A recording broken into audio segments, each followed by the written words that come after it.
Estás escuchando Podcastinando con Ernesto del Toro.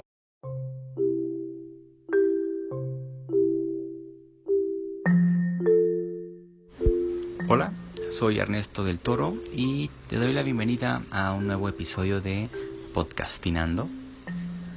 Como siempre agradezco tu tiempo, tu atención y tu interés.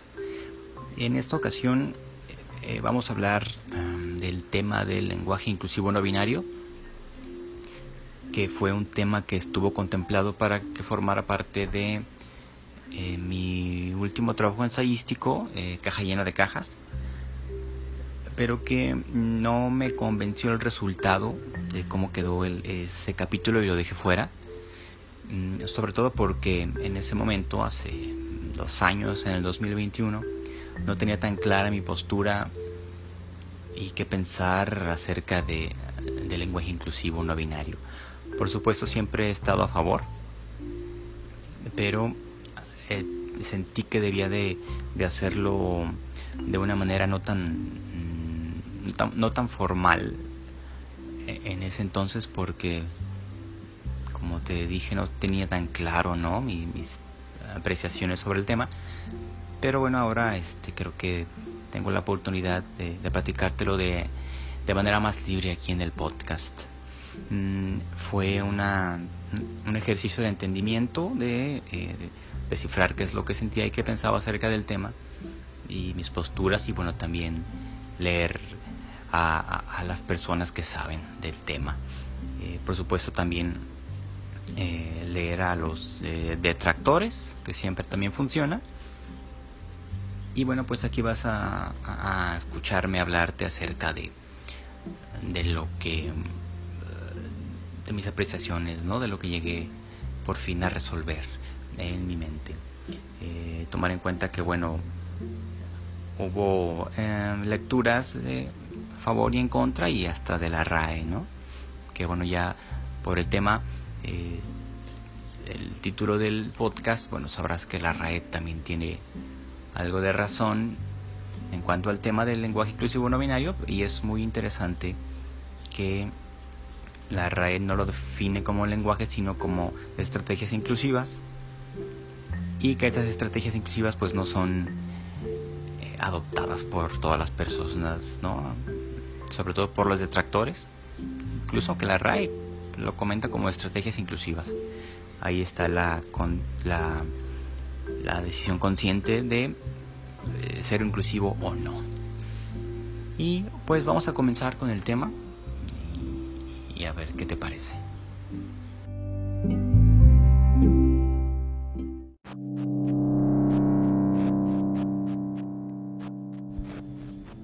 Definiciones, delimitaciones y nuestro marco interpretativo. Antes de todo, quiero aclarar que esta publicación es egoísta. Se trata de un intento personal por entender y aclarar mis ideas acerca del lenguaje inclusivo, sobre todo en la dimensión de la enunciación, su uso y efectos en las interacciones sociales. Quiero que me acompañen ante un tema que considero muy complejo, pero con un trasfondo u origen muy sencillo. Y discúlpeme por ser tan reduccionista con esta aseveración, pero creo que el respeto o la falta de hacia la vida de las demás personas es el origen de un montón de problemas. Debo aclarar que en ningún momento intento ser aleccionador acerca de la vida de los demás, ni de los binarios, ni de las personas no binarias. Así pues, el marco teórico que vamos a utilizar es precisamente con el fin de delimitar y entender el tema y no perdernos en nuestro camino a las conclusiones. Para iniciar con el tema, es necesario definir los conceptos que vamos a estar utilizando para entendernos y no perdernos con diferentes acepciones de un mismo término, ya que cada uno por sí solo implica todo un tema de estudio. Entonces, creo importante ponernos de acuerdo acerca de el lenguaje y género, para dar paso a hablar del lenguaje inclusivo no binario, ya que más adelante hablaremos un poco acerca del lenguaje inclusivo no sexista. Primero, consideraremos el uso del lenguaje en un marco de análisis de interacciones sociales y su capacidad de representación social, como se considera en la psicología discursiva, y los cito: el lenguaje adquiere significado a partir de su uso dentro de las pautas de interacción. Nuestras formas dan cuenta del mundo o del yo, se mantienen o se transforman en su función de las vicisitudes del proceso social. Una definición generalizada por la academia refiere que es la capacidad de comunicarse a través de un sistema específico de signos y que es arbitraria y se encuentra en constante evolución. Y crea significados, define, da sentido, sirve para persuadir, designar y delimitar, tanto lo pensable como lo impensable. También hay quienes dicen que en el principio era el verbo, y el verbo era Dios. Todas las cosas por él fueron hechas. Ahí aclaro, es el Dios verbo. Y sin él nada de lo que es hecho fue hecho. Y aquel verbo fue hecho carne y habitó entre nosotros. Y vivimos su gloria, gloria como el unigénito del Padre, lleno de gracia y de verdad. Yo no soy creyente, pero el significado de estas palabras es contundente. Sugiere a un ente con una capacidad creadora y al mismo tiempo el verbo es una palabra que expresa acción, estado o existencia. Entonces las palabras son acciones y también crean cosas. El lenguaje es un sistema elaborado y complejo de signos y símbolos, orales, escritos y gestuales, a los que algunos teóricos vinculan al pensamiento y otros, como veremos más adelante, a las acciones. Ahora, definir un poco el género, conforme a la Asociación de Psicología Americana. El género se refiere a las actitudes, sentimientos y comportamientos que una determinada cultura asocia con el sexo biológico de una persona. El género es una construcción social y una identidad social. Esta definición refiere que el género masculino y el género femenino responden a características biológicas y que la sociedad asigna o impone para comportarse como hombres o como mujeres. No obstante, actualmente existe la libertad de que una persona conforme a su identidad elija situarse en una de estas dos categorías o en ninguna de ellas. Ahora bien, la identidad de género aplica para todas las personas y lo defino conforme a la APA. La identidad de género es un componente del género que describe el sentido psicológico de una persona sobre su género. Muchas personas describen la identidad de género como un sentido inherente y profundamente sentido de ser niño, un hombre o un varón, una niña, una mujer o una hembra, o un género no binario, por ejemplo el genderqueer, género no conforme, género neutro, agénero, género fluido, que pueden corresponder o no al sexo de una persona asignado al nacer. Género presunto basado en la asignación de sexo o características sexuales primarias o secundarias. La identidad de género se aplica a todas las personas y no es una característica exclusiva de las personas transgénero o de género no conforme.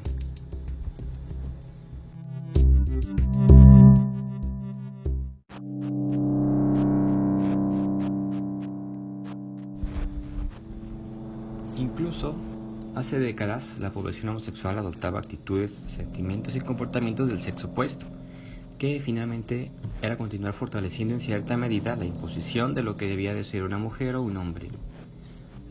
Hoy las sociedades han avanzado hasta el punto en que estos dos opuestos, femenino y masculino, se han diluido de alguna manera. En medio de estos dos géneros existe todo un espectro de identidades. Se puede elegir uno, otro o ninguno, o ambos. Pero en este ninguno es también una construcción social que las mismas personas construyen y luchan porque se ha nombrado como es, no binario. Si bien la cultura creó lo masculino y lo femenino basándose en características físicas, ¿por qué no se puede aceptar que hay personas que no se identifican con ninguna de estas dos construcciones sociales? Considero que no hablar de esto coloca a las personas en un limbo en el que tenían que decidir una de las dos opciones que le ofrece la sociedad. Para la psicología social, la identidad de género es la identificación de uno mismo como hombre o mujer y en base en eso se empeñan en comportarse conforme a esa identidad y se desarrolla un esquema de género, que es una estructura cognitiva para procesar información con base en sus cualidades de mujer u hombre, todo a través de la cultura en la que crezcan, la socialización y aceptación de sus comportamientos. Sin embargo, hace algunos años Hay padres que de alguna manera han dejado estos esquemas de género en donde los niños juegan a cochecitos y las niñas a muñecas. Hay profesionales que soportan también estos modelos de crianza y hacen las variaciones como los colores no tienen género, los niños también pueden llorar y ser sensibles, las niñas pueden ser fuertes y agresivas, para permitirles a los niños un desarrollo no esquemático de género. Lo anterior, aunado a la apertura sexual y a la aceptación de la cultura gay, pudiera ser la explicación del por qué son las nuevas generaciones las que luchan por salir de este esquema binario. Casos como el de Hercule Barbin, persona intersexual identificada al momento de nacer como mujer y años después, luego de un examen físico, forzada a asumir la identidad de hombre. O relatos ficticios como la película XXY, en donde la joven protagonista intersexual tiene que elegir entre ser hombre o ser mujer. Pero ¿y si no hay nada que elegir?, le pregunta la adolescente en la película. Ay, perdón por el spoiler. Conforme a la página genderspectrum.org, los jóvenes y adultos en la actualidad perciben el género como un espectro más que como una característica binaria. Es decir, así como las palabras evolucionan, se modifican o dejan de usarse, el género también es un concepto que ha evolucionado para abarcar un amplio espectro y no referirse a solo dos cosas. También existe quien elige no identificarse con esas dos construcciones sociales como hombre o mujer, masculino o femenino.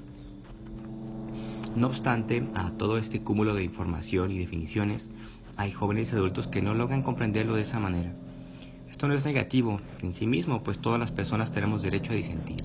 Lo que sí es negativo es el abuso, discriminación y violencia a causa de la intolerancia.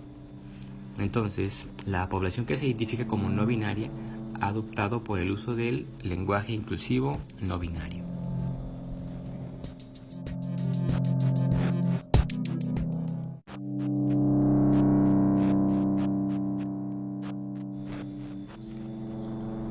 Lenguaje inclusivo no sexista y lenguaje inclusivo no binario.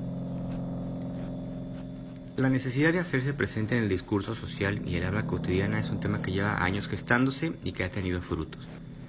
Movimientos feministas fueron los primeros en mencionar que el uso del masculino genérico en el lenguaje las invisibilizaba, pues incluso en un grupo conformado en su mayoría por mujeres, se referían a este grupo como todos. Si bien este masculino genérico es una regla gramatical que incluye o intenta incluir a todas las personas y no es una construcción sexista, no resuelve las problemáticas de las mujeres referentes a la visibilización, igualdad y respeto. Al inicio se exigía un lenguaje inclusivo no sexista, en donde se proponía, por ejemplo, usar abogades para hablar de mujeres y hombres dedicados a las leyes.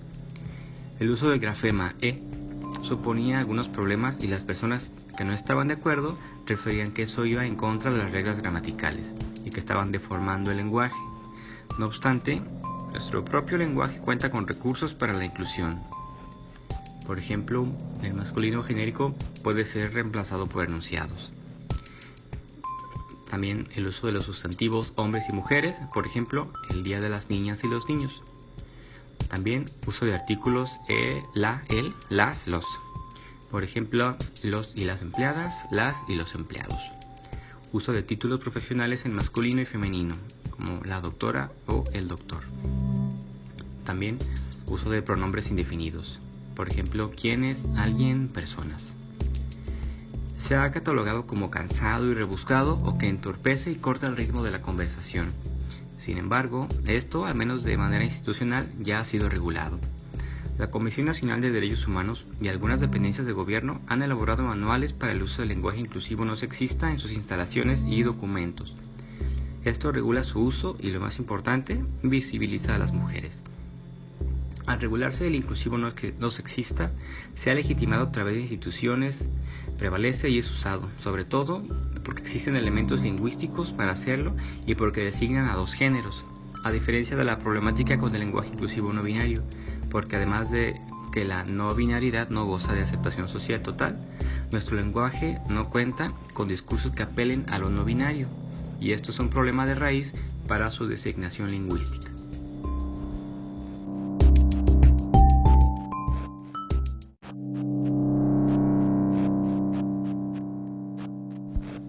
La RAE, una análisis en Twitterlandia. En un tweet del 11 de agosto del 2021, un usuario preguntó a la cuenta de la RAE: ¿cómo me puedo referir a una persona no binaria? Y la RAE responde: le recomendamos que pregunte a dicha persona cómo desea ser tratada. Si bien la Real Academia Española no acepta el uso del lenguaje inclusivo, sí recomienda preguntar a la persona cómo desea ser tratada, pero parece que eso es algo a lo que no harán caso los detractores del lenguaje inclusivo. Pasan de largo esta recomendación pertinente, pero como la RAE no acepta el lenguaje inclusivo, este es un argumento suficiente para los que no están de acuerdo con la modificación gramatical, ni tampoco reconocen la existencia de las personas no binarias en la sociedad. Se critica a la RAE por no aceptar el lenguaje no binario, pero esta tiene un argumento sólido, tan sólido que puede ayudar a la causa del lenguaje no binario. En un tuit del 6 de octubre del 2021, alguien preguntó: ¿este famoso lenguaje inclusivo es una jerigonza o un galimatías? Y la RAE respondió: lo que comúnmente se ha dado a llamar lenguaje inclusivo es un conjunto de estrategias que tienen por objetivo evitar el uso genérico del masculino gramatical, mecanismo firmemente asentado en la lengua y que no supone discriminación sexista alguna. Aunque técnicamente el genérico masculino no discrimina porque el lenguaje no discrimina, el uso que se le da es el que discrimina. Lo valioso es que la RAE, al referirse a estrategias, podemos inferir que el uso del lenguaje inclusivo no binario es un conjunto de estrategias para la inclusión de las personas no binarias. Usarlas los hará sentir incluidas y visibilizadas. Si bien no hace falta un lenguaje específico, sí son necesarias y de mucha ayuda estas estrategias. Para las personas que utilizan la RAE como defensa de sus prejuicios, también pasan por alto que hay instituciones gubernamentales que ya cuentan con lineamientos para el uso del lenguaje incluyente en sus oficinas, que hay manuales de escritura como el de la cocina de la escritura del Daniel Casani, con un nuevo apéndice de sugerencias para el uso del lenguaje no sexista. También que ya hay series de televisión como Todo va a estar bien de Diego Luna que utilizan lenguaje inclusivo, y que hay novelas como la escrita por el guionista y director de cine Charlie Kaufman, Mundo Hormiga, que en repetidas ocasiones en su novela se refiere a hombres, he, mujeres, she, y personas sin género, como thon, que es una abreviatura de that one. Dichas estrategias, tal vez en un futuro al que ya no alcancemos a ver, se convierten en reglas gramaticales de inclusión legitimadas, porque la academia no crea la lengua, sino que recoge lo que producen los hablantes, y en este momento hay una discusión social y uso de estrategias lingüísticas de inclusión.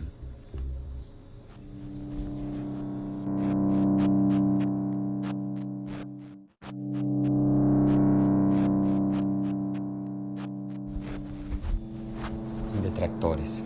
Quien controla el discurso, controla el contexto. Las y los detractores del lenguaje inclusivo comparten, además de valores y creencias personales, el discurso hegemónico actual, en términos lingüísticos, biológicos y sociales, que incluyen leyes que no reconocen la binaridad y religiones que niegan su existencia. Es decir, fundamentan sus dichos replicando el discurso público, basándose en posturas de la RAE y de algunos detractores en redes sociales. También tienen de su lado el poder de un discurso ampliamente aceptado y que domina a las minorías. Comparten conocimientos, creencias y hasta prejuicios mediante la lectura de ciertos textos o de ciertos videos de personajes como por ejemplo de Agustín Laje o Ben Shapiro. Y menciono a estos dos autores ya que sus videos son los que circulan en las redes con encabezados como destruye la ideología de género en un minuto, y en cualquier otro actor social que legitime sus creencias y soporte sus prejuicios. Si el discurso modela cómo percibimos la realidad, ¿qué hacen los detractores con su discurso? Una posible respuesta es que intentan mantener la norma binaria e intentar someter a la humillación y exposición a quienes no se identifiquen ni como hombres ni como mujeres. Bajo una gramática normativa, niegan la identidad de género de las personas no binarias y justifican su prejuicio, atribuyéndoles propiedades destructivas para la humanidad, para la moral, la ciencia y la biología. Aclaman que la subjetividad de los no binarios no está por encima de sus derechos. Eso es verdad si sus derechos estuvieran siendo amenazados. pero olvidan que las creencias religiosas, la moral y los valores también son subjetivos y también se actúa conforme a estos. Y así pretenden estar por encima de los derechos de las mujeres que desean abortar o de las parejas del mismo sexo que desean contraer matrimonio. Su subjetividad no debe estar por encima de los derechos de nadie. El binomio mente-realidad crea todo un entramado de prácticas y relaciones sociales. Y así una subjetividad no es más importante que la otra. Todas merecen respeto, siempre dentro de un marco de legalidad. Muchas personas replican argumentos parecidos a: si un hombre adulto se identifica con una niña de 9 años, eso no lo hace una niña de 9 años. Y este ejemplo, ya documentado y real, no se trata de una cuestión no binaria, sino de un adulto que se identifica con otro sexo y otra edad. Y es que edades hay muchas, así que ¿cómo eliges una edad específica para identificarte? No se trata para nada de temas no binarios, son cuestiones que escapan a mi entendimiento, pero son situaciones reguladas ya por la ley. Similar al caso de un hombre de 59 años que dejó a su esposa e hijos para declararse una niña de 6 años. También ese es un caso real. O si una mujer se identifica con un gato, eso no la convierte en un gato, exclaman los detractores. Esos ejemplos tan diferentes, particulares y tangenciales, que hablan de la zoantropía, que es el delirio de haberse convertido en un animal, o de algún tipo de regresión, o de lo transespecie, identificarse con un animal, son los que utilizan para denostar el tema del género neutro. Quieren ganar la disputa con ejemplos ajenos al tema, pero tan mediáticos que moldean la opinión pública y sobre todo la opinión de las personas que no saben qué opinar y que por eso se acercan a los medios para tener referentes y generar una opinión. Por supuesto puede haber casos reales, pero ya es difícil saber si estos ejemplos son parodias sacadas de contexto, sobre todo cuando son acompañadas con encabezados como el peligro de la ideología de género. La opinión se moldea con base en prejuicios, en el desconocimiento del tema y sobre todo en legitimadores externos, incluso si estos no se trata de personas de renombre, sino de una colectividad, y utilizan estos ejemplos para ridiculizar, denostar, por lo más grave, intentan criminalizar a las personas no binarias. En este sentido, las palabras emitidas en los comentarios del tuit de la RAE que leímos anteriormente, entre centenares similares, son los siguientes. Los voy a leer tal cual están escritos. Que se les llame por su nombre. Una letra o regla gramatical no te define. Al rato van a querer que los respeten, que porque ahora se quieren casar con el perro o el gato. Estamos en los últimos días, el fin se acerca ya. De igual forma que nadie puede imponer que se le llama de determinada forma solo por él o ella se percibe de esa forma. Y también les recomendamos a dicha persona que vaya a un psicólogo. La humanidad ya se fue al demonio. ¿Qué wea es esa? Es él o ella, no hay más. Como te percibas o como percibas la realidad tú, es tu rollo, no debe condicionar a los demás. Siento que muchas de esas personas que quieren jugar con las letras se están excluyendo socialmente de cierta forma. No se debe normalizar o justificar berrinches de personas adultas. Nadie está obligado a hablar como idiota simplemente para no ofender a personas emocionalmente inestables. Y así, centenares de tweets.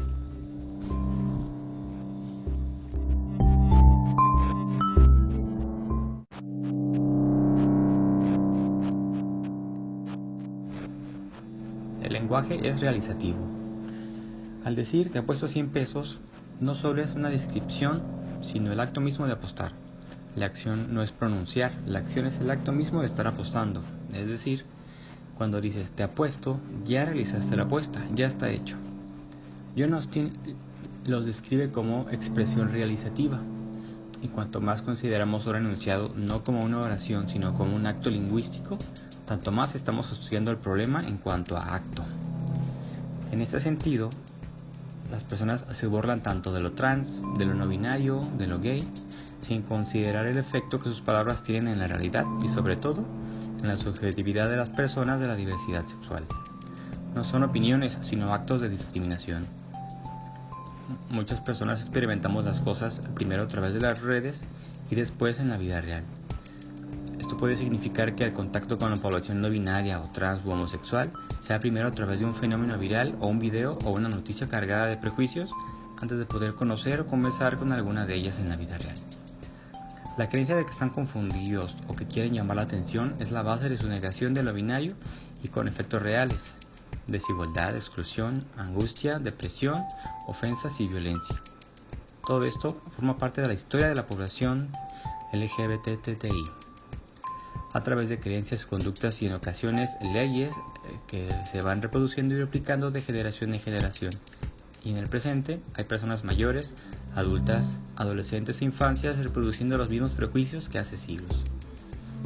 En algunos casos utilizan lenguaje incluyente a manera de ridiculizarlo y designan objetos de la vida cotidiana como cuaderne, mochile o mascote, etc. Les debo el dato de dónde leí esto, pero me parece muy importante. El lenguaje inclusivo está restringido a ciertos aspectos y concierne a algunos actos del habla: nombrar, saludar o designar. No se usa para todo, ni con todas, ni con todes. Otro argumento muy utilizado es: si de verdad quieren ser incluyentes, hablen lenguaje de señas. Pero, ¿ellos lo saben? Las personas con algún tipo de discapacidad son reconocidas ante la ley y existen lineamientos, tanto para referirse a ellas como para crear espacios de fácil acceso. Se ha avanzado en inclusión y respeto de las personas discapacitadas, y aún hay cosas por hacer: respetar los espacios reservados, estacionamientos, asientos, rampas en banquetas. Incluso con lineamientos y leyes no se respetan. Si vamos a lanzar culpas, ¿cuántos de los que recriminan a quienes promueven el lenguaje inclusivo respetan dichos espacios? Y no solo eso, también hay que preguntarnos: ¿son incluyentes en un sentido más amplio? Porque ser incluyente es una actitud generalizada y no selectiva, y quien no desea incluir a algún sector de la población, bien puede no preocuparse por incluir a nadie que no sea como ellos. Apelan más al uso académico del lenguaje que al uso social. En su artículo Lenguaje y género, entre lo sensato y lo ridículo, su autor, siendo parte de la crítica más especializada, redunda en cuestiones estructurales y gramáticas, y repiten que son incluyentes, pero no dejan de usar palabras como ridículo, reglas, entelequia, dentisto, socialisto, incoherencias, esnovista, equivocado. También hace juicios de valor y menciona, en un artículo de 13 páginas efectivas, 8 veces la expresión violentar al sistema lingüístico o a la lengua, para terminar recomendando, pero no nos dice cómo, cambiar la estructura mental por medio de la educación, cuando es la misma educación que se transmite con un discurso hegemónico. El artículo concluye aventuradamente que ha quedado claro que el sistema no es patriarcal. 11 años después de la publicación de su artículo, henos aquí. Admito que es injusto de mi parte mencionar, pero de los varios que usé para este ensayo, es el único que utiliza denostar al otro lado. Eso también es revelador: hay mucha más intolerancia de uno de los dos bandos. En todo caso, son respetables sus opiniones, su forma de pensar, sus creencias y valores, pero si se trata de estar en contra de los derechos de alguien más o negárselos, eso sí no podemos tolerarlo como sociedad.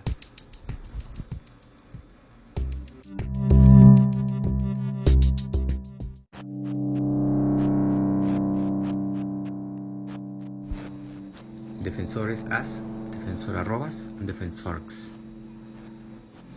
Se critica mucho el uso de la E o el arroba o la X por su dificultad al pronunciar, pero si lo entendemos como alternativas para la inclusión y visualización, están logrando su cometido.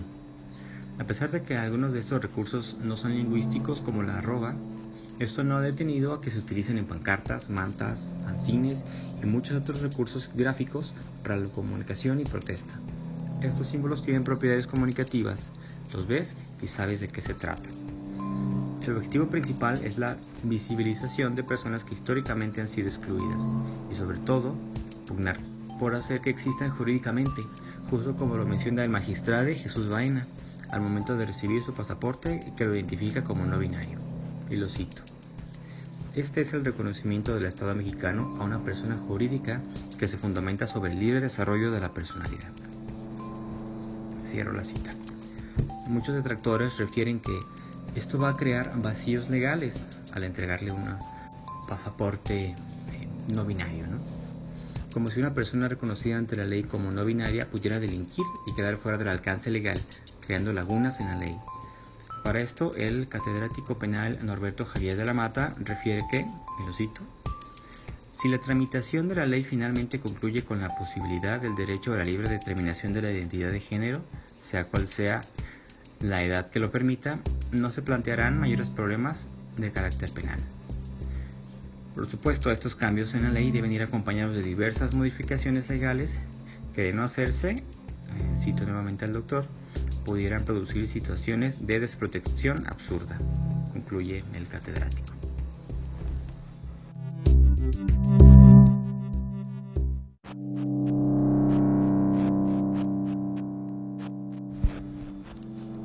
Reconocerles y nombrarles es esencial. Estamos en un momento en el que las personas no binarias tienen ya visibilidad. Eso, por supuesto, tiene un revés. Visibilizarlos es ser vistos, y al ser vistos son blanco de burlas y críticas, y esto de ninguna manera es su culpa. La exposición en medios es constante, ya sea para defender, pero sobre todo para mostrarnos videos de personas no binarias perdiendo el control, molestándose o llorando porque alguien se dirigió a ellas de un modo no binario. Muchos de estos videos son sacados de contexto y sensacionalistas. En efecto, sí hay casos de personas no binarias que han perdido los estribos debido a que no les llaman como lo solicitan. Por ejemplo, el caso de la joven Andrés Camilla, estudiante que pidió que se le llamara compañere en una clase virtual para después romper en llanto. Es importante mencionar que esto fue en el marco de la pandemia mundial del COVID-19 y del estrés de las clases virtuales. El estrés del encierro bien pudo haber sido el detonador de esa reacción. La ley, en su búsqueda por crear ambientes sociales libres de discriminación, acosos e inclusivos, sí se ha equivocado, pero es algo que es relativamente nuevo y por supuesto que siempre se cometen errores. Casos de errores ante nuevos fenómenos hay en muchos aspectos. En la ciencia, la medicina, la psicología, la psiquiatría o hasta en la iglesia. Los baños binarios, los baños no binarios, el cambio de letras y añadir otros recursos no lingüísticos pudiera hacer que no fomenten la verdadera inclusión, esto lo digo entre comillas, como refieren algunos, y que en ocasiones separe más de lo que nos une. Pero cada recurso y cada intento y ejercicio fallido que se concreta es un símbolo de una sociedad que está luchando por la inclusión. Porque no se trata de solo su subjetividad, que a menudo es un argumento para desestimarlos, sino de crear condiciones sociales, materiales y jurídicas para una vida digna.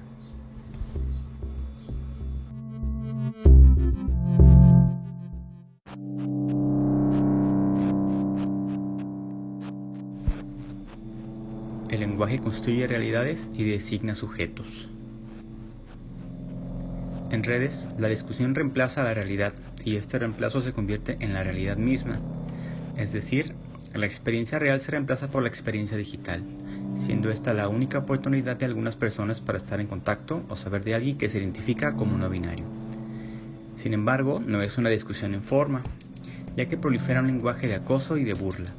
Se ataca a las personas sin siquiera conocerlas, porque las palabras que elegimos y cómo las pronunciamos generan contextos, ya sean hostiles, violentos, de burla, pero también se pueden generar otros de respeto y comprensión. Toda la experiencia se basa en palabras, opiniones. Lo que expresan determina la forma de cómo se percibe un evento. Ofende, enoja, entristece, hace reír o indigna. También nos insta a tomar partido, para ser incluyentes o para negar la existencia y la experiencia personal e íntima de las personas no binarias. Incluso, las palabras destinadas a la inclusión son utilizadas y se sobregeneraliza el uso de la E y se convierte en recurso para denostar, y esto da la idea de que el uso de la E es absurdo, cuando en realidad lo absurdo es esa generalización del grafema. Los detractores lo usan en forma de burla y generan la percepción general de que el lenguaje inclusivo es risible. Pero funciona para visibilizar lingüísticamente. No obstante, la interacción de todos debe ser en un marco de respeto, no para abolir la binariedad, sino para garantizar que todos tienen derecho a ser reconocidos. Nadie está quitando nada a nadie, al contrario, la aceptación y el respeto aportan algo a la vida de las personas.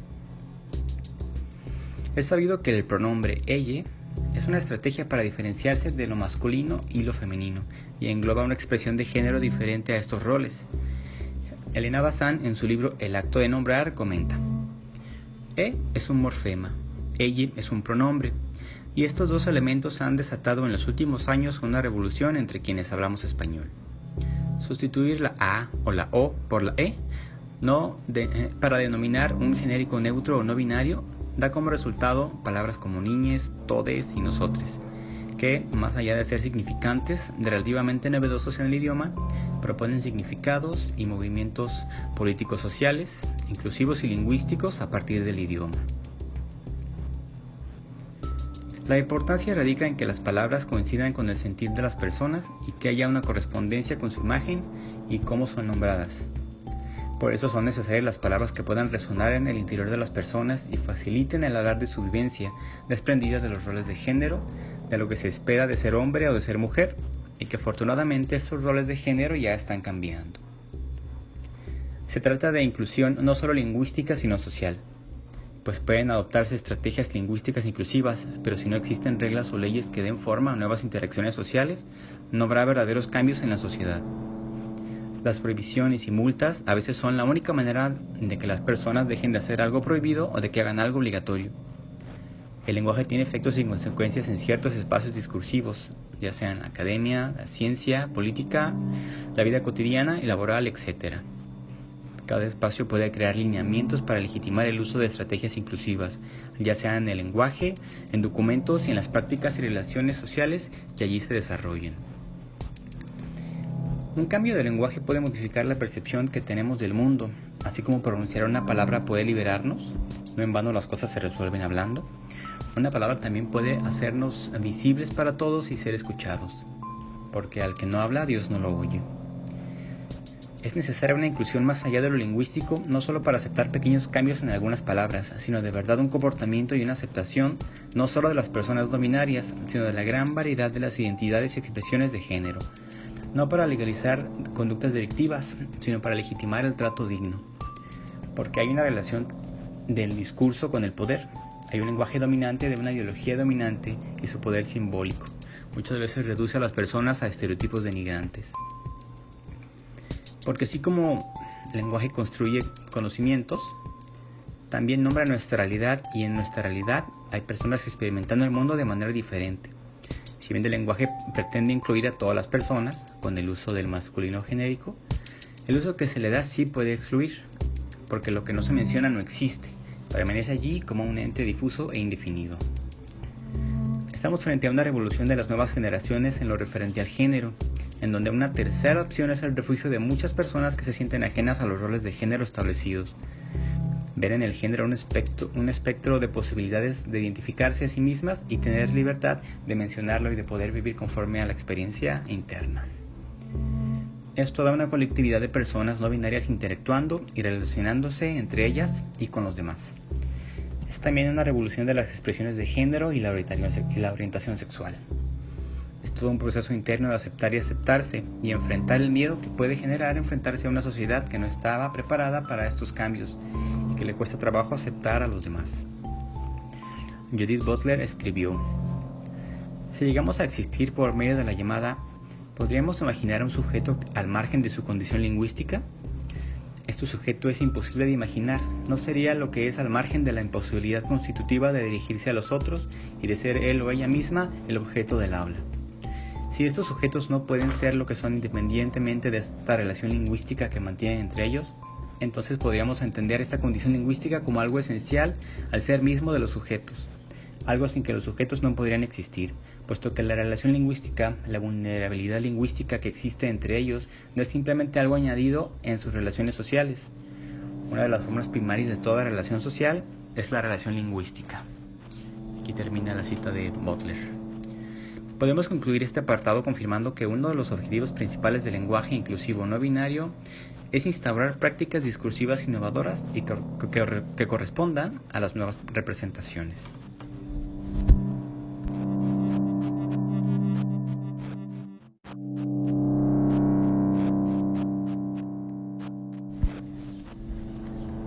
El gran relato de lo binario.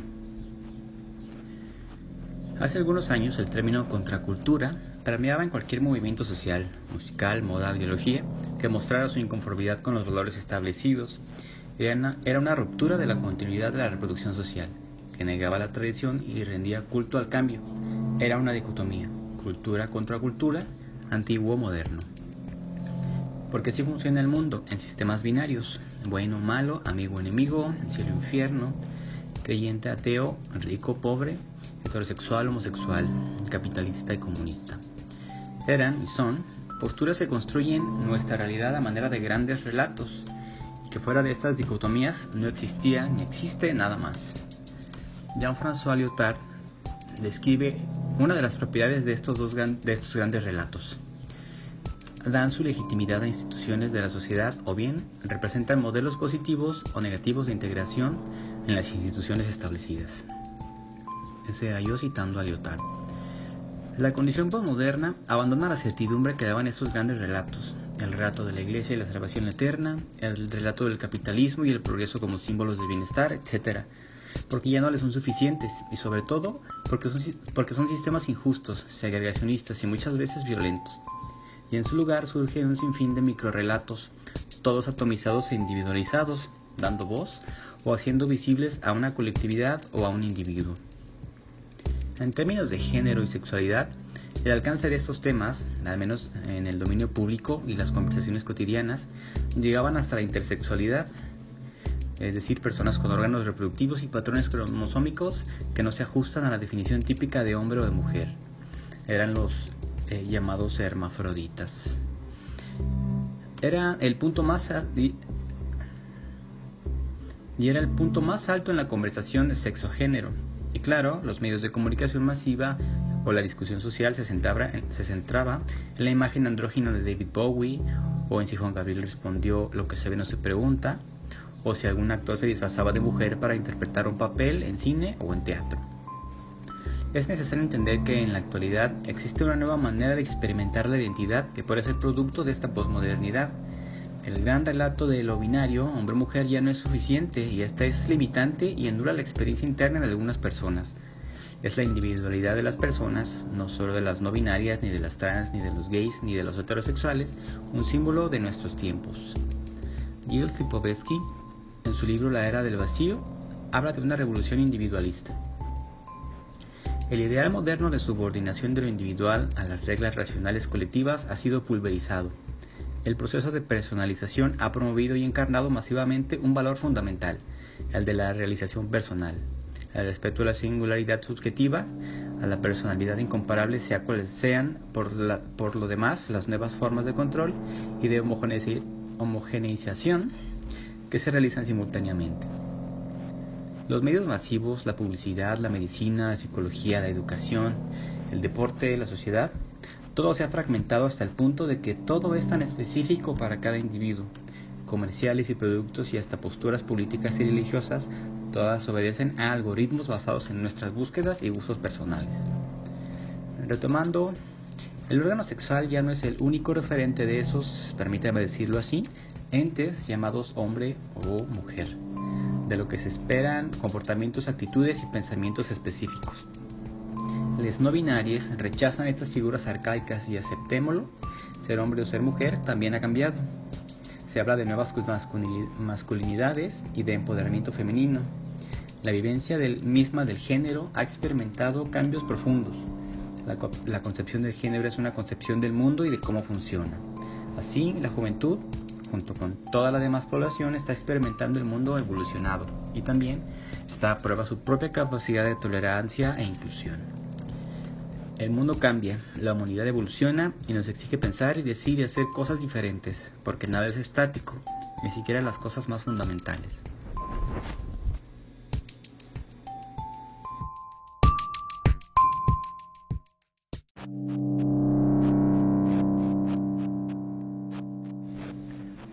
Existen personas independientes del sexo biológico.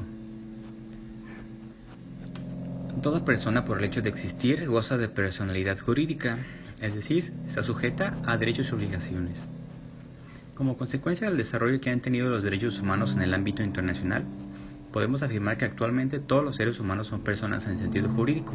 En otras palabras, Con el desarrollo reciente del derecho internacional, es inadmisible negarle a un ser humano su estatus de persona con la personalidad jurídica y los atributos que ésta le confiere, a saber, capacidad jurídica, nombre, domicilio, estado civil, patrimonio y nacionalidad. En este sentido, hay personificaciones con fines meramente jurídicos que gozan de personalidad, aunque son más figuras jurídicas que personas, pero que se les denomina personas, entre comillas, a fin de cuentas. Estamos hablando de las empresas o asociaciones que se convierten en personas morales. Su definición es: persona moral es una personalidad jurídica conformada por personas físicas y o morales que se unen para la realización de un fin colectivo. Son entes creados por el derecho que no tienen una realidad material o corporal. Sin embargo, la ley les otorga capacidad jurídica para tener derechos y obligaciones. Aquí, y con perdón de las personas que saben de leyes y de economía y de esas cosas tan complejas, me atrevo a mencionar a las personas morales ya que no existen de manera jurídica, aunque, y esta es una observación obvia pero necesaria, no tengan sexo biológico. Es decir, las personas morales bien pudieran ser no binarias. Una colectividad se asocia y se constituye para que exista dicha persona, la moral, como del mismo modo una colectividad invierte en una criptomoneda y a esta se le confiere un valor. Esta moneda existe y tiene repercusiones en la vida real de las personas. La palabra criptomoneda ya está incluida en el diccionario de la lengua española, también la de papichulo, pero no por eso todo el mundo de habla hispana la utiliza.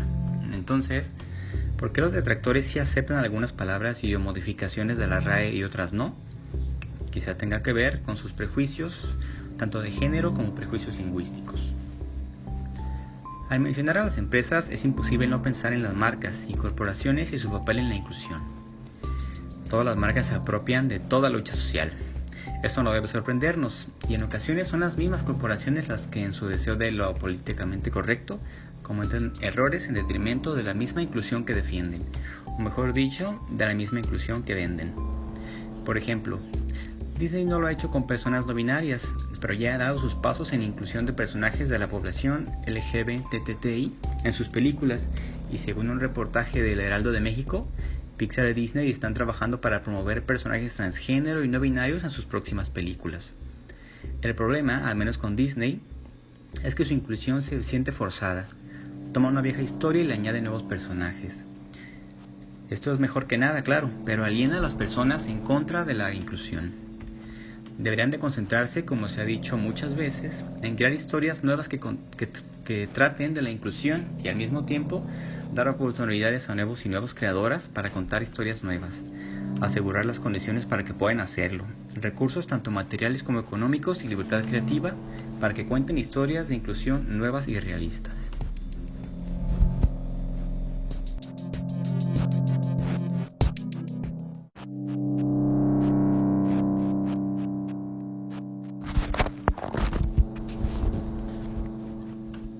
La RAE tiene razón. Mis conclusiones son más humanistas.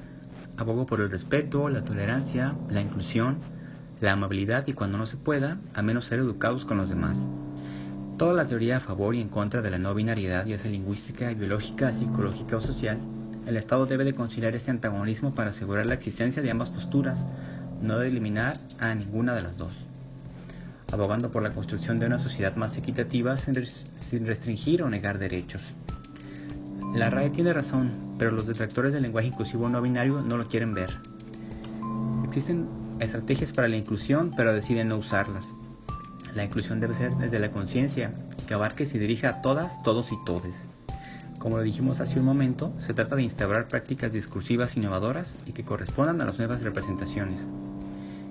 Ya hay estrategias inclusivas, lo confirma la RAE, pero no se usa con todas las personas ni en todos los espacios, porque no observar esta medida ha hecho que caigamos en transgresiones a la lengua, aunque el lenguaje es evolutivo, no está estático y no se puede pretender contener su avance, porque el lenguaje es un proceso social. Hay quien rechaza expresarse con estrategias inclusivas, como si hablar inclusivo fuera signo de inferioridad, pero esto es producto del rechazo generalizado de los que no reconocen la no binariedad. Se están dando pasos en camino a la inclusión, desde la creación de leyes, la elaboración de formularios gubernamentales que ya te preguntan si identificas como binario, etc. Aún falta una educación con perspectiva de género e inclusiva en las escuelas, del mismo modo que faltan prácticas clínicas, sociales, domésticas, comunitarias, médicas, científicas y políticas con perspectivas de género e inclusivas. Pudiera ser que con el paso de los años, las actuales adolescencias no binarias se identifiquen y autoperciban de otra manera.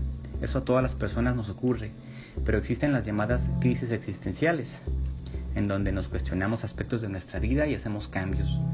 La juventud es una etapa de desarrollo de la personalidad, de identidad personal y social. Pero por eso es importante que quede la puerta abierta para que otras personas que tengan la posibilidad de entrar a un mundo no binario sin temor a ser rechazados lo hagan. Debemos hacer lo que está en nuestras manos para que las personas se sientan incluidas, para que los jóvenes de hoy puedan librar los conflictos del mañana en igualdad de condiciones, porque la sociedad avanza a pesar de nosotros.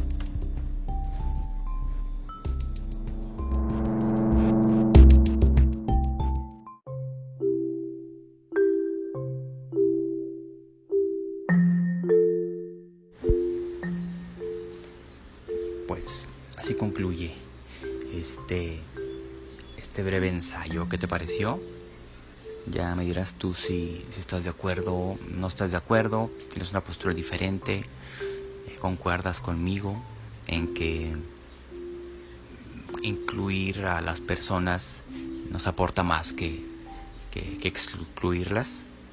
Ya miras tú, dime también si quieres, si lo usas, si no lo usas, si te parece adecuado, si no, si sientes que limita y corta las libertades de otros, ya me dirás.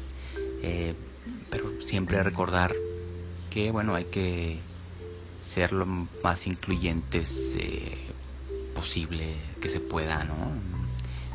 Sobre todo, pues bueno, también teniendo en cuenta los marcos legales, también para no generar nuevas opciones de delito, porque siempre habrá quien se una a una causa para sacar dinero o para sacar provecho, ¿no? Para tomar ventaja de ciertas posiciones sociales o de ciertas luchas sociales.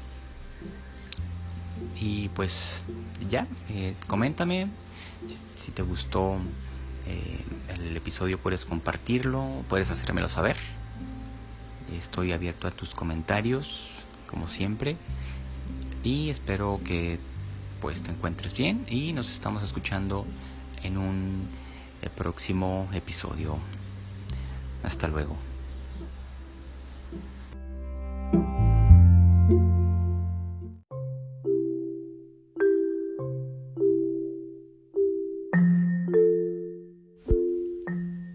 Este episodio terminó, y si tus obligaciones son muchas, te invito a que escuches alguno de los otros episodios del podcast, o que ingreses a enestodeltodo.wordpress.com para que leas alguno de los ensayos ahí publicados. Gracias.